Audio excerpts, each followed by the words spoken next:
দিনের পর দিন প্রকাশ্যে চলছে বালি লুটের কারবার। নদীতে দাপিয়ে বেড়াচ্ছে জেসিবি আর ট্রাক্টর। সব মিলিয়ে দৈনিক বিপুল টাকার কারবার।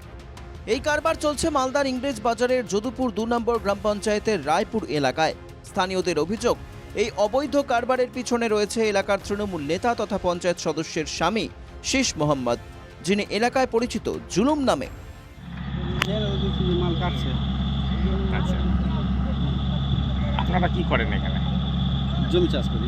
আচ্ছা, এগুলো কি কি কাজে ব্যবহার হবে? ঘরে মেঝেতে দিবে। কারা করাচ্ছে এটা? তারা করাবে তো জুলুমে। যার মাথা পিছু বিক্রি করে। বলছি কি এই গাড়িকে ধরেছিল এর আগে? গাড়ি ধরেছিল, হ্যাঁ, ধরেছিল থানা থেকে নিয়েছে। আবার ছেড়ে নিয়েছে। মানে এরা কি মাঝে মধ্যে ধরে আবার ছেড়ে দেয়?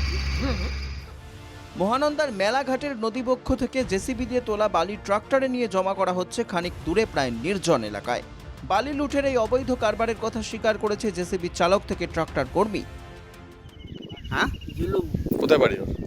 গোবিন্দপুর।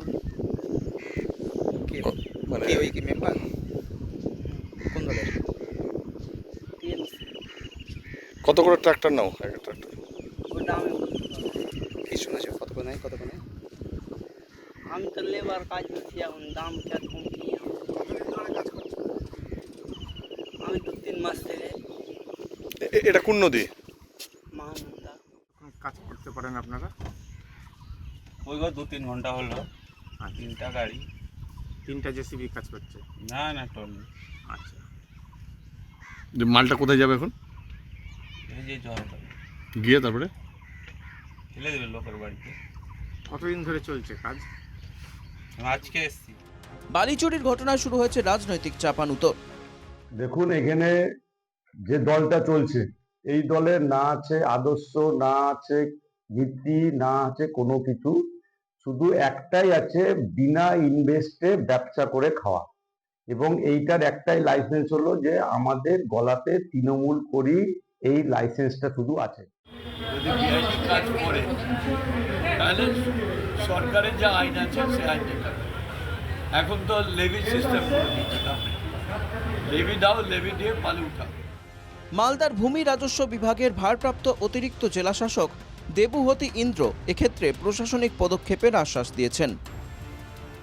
আমাদের রেগুলার রেড প্রোগ্রাম চলছে। আবার যে স্পটটা আপনারা বললেন, আমরা আবার এটাতে রেড করব এবং যা অ্যাকশন নেওয়ার অ্যাজ পার ল যা অ্যাকশন নেওয়ার সেটা নেব।